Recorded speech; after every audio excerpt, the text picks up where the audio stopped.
Manager Walter Smith is able to show faith in exactly the same starting lineup as the one which lost at Motherwell last week, because Gary Stevens has recovered from a muscle injury to maintain his amazing ever-present record for the season. The most eagerly awaited moment in Scottish football for a very long time has arrived. The biggest showdown perhaps in league history, with the two top sides clashing. Remember, a draw would give the title to Aberdeen. Rangers require a victory. The goal scoring position doesn't matter at all. Plays in the free kick. Came off the head of Grant. There's Johnston. Thumped away there by McLeish. Stevens lofting it in, testing young Michael Watt. Hateley goes up with him. There's Walters. And goalkeeper Watt has been injured. The referee is satisfied that that was accidental.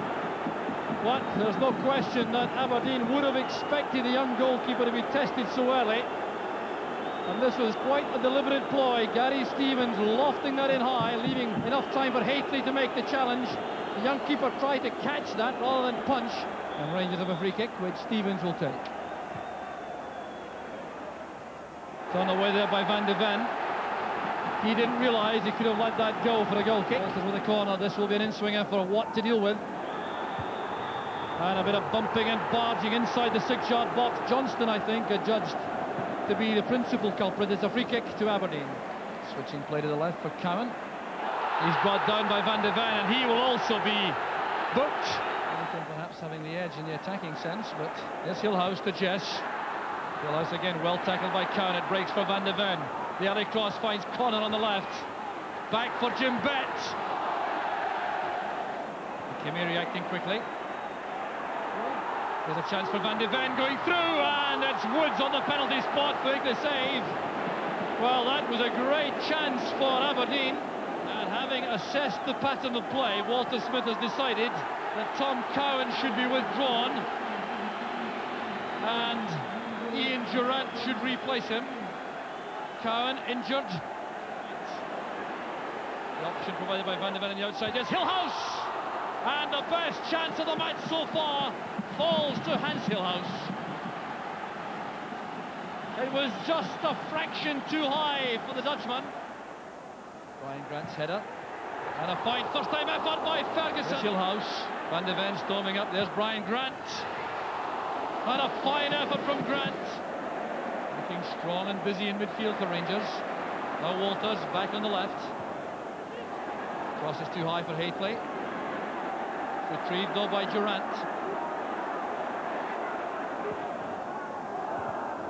By Wright only as far as Ferguson.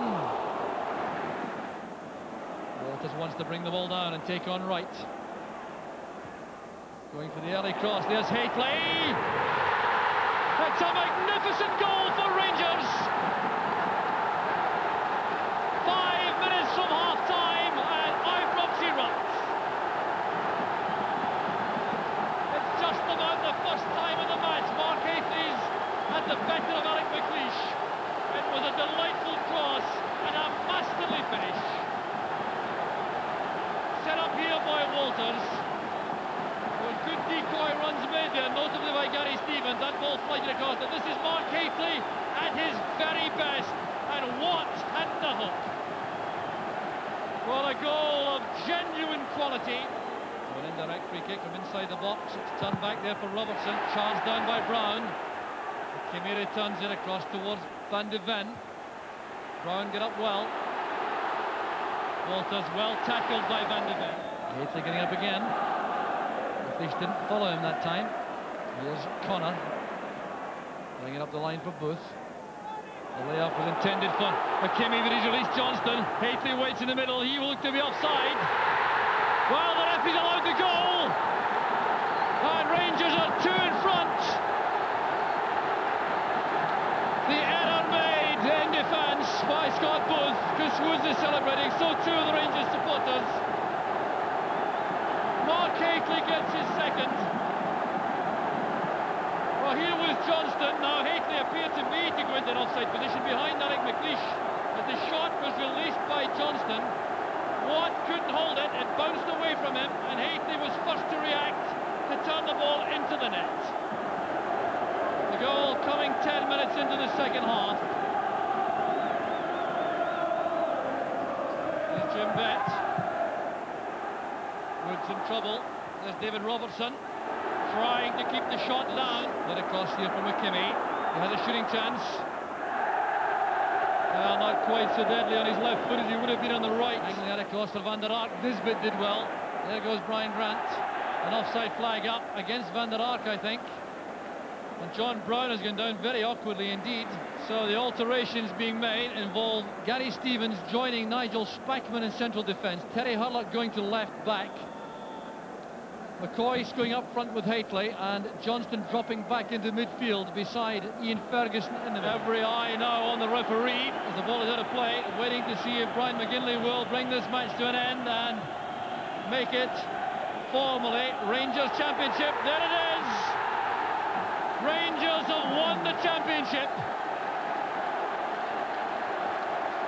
So Rangers have won the championship thanks to 2 goals from Mark Hateley. One 5 minutes before half-time, a header from the Walters cross, and then 10 minutes into the second half, Michael Watt couldn't hold a shot from Maurice Johnston, and Mark Hateley made it 2. Aberdeen then had no answer. They battled all the way to the end. Rangers defended extremely well, despite losing Tom Cowan in the first half and John Brown in the second through injury. But Rangers in the end, running out excellent winners and proving themselves to be genuine champions after this very long season.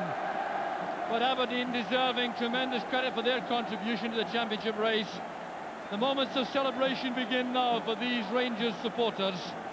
For the players, the sense of relief. It all became so tense in the closing weeks, and particularly in the last few days. But they survived.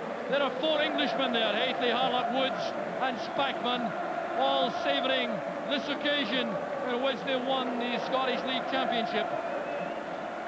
Well, the players clearly overjoyed. They're entitled to that. Not only did they win the match, they deserve to win it. They played extremely well. They threw everything at Aberdeen early on. They appeared to be hungry for the fight. They were sent out there fired up by Walter Smith and Archie Knox, and they didn't let their supporters down. Aberdeen leaving the field disconsolate. They contributed so much, but it's Rangers who savour the moment, applauding their supporters. It's being reciprocated. That's a performance which the Rangers supporters, I reckon, didn't dare expect. Rangers looking a little bit uncertain in these last few weeks, but Mark Hateley there, coming up trumps at the end with 2 fine goals. The first in particular, a magnificent header from Mark Walters' cross.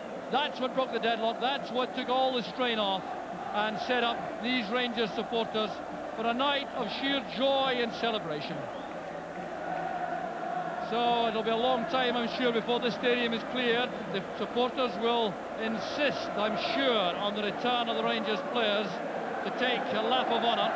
The big moment about to appear for these Rangers fans. The presentation of the championship trophy will go on in just a couple of minutes.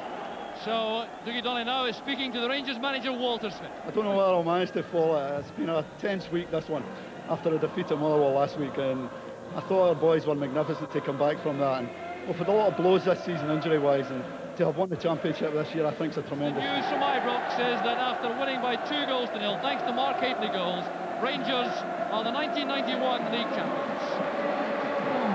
And Nigel Spackman raising the league championship trophy aloft. Rangers delighted after seeming to have lost the initiative in the championship race after Aberdeen's great late run, but it all forgotten today, and really a performance of great character and determination which absolutely delighted the Rangers fans. The championship trophy then taken on its lap of honour around the stadium. The singing, which had hardly stopped all afternoon, seemed to grow in intensity.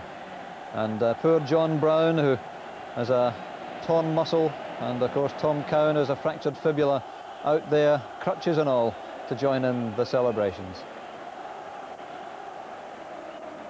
And Walter Smith, can there ever have been a manager who has taken charge of a side for just 4 matches, a total of 6 hours of football, and at the end of it, a league championship trophy? And didn't Walter enjoy the day?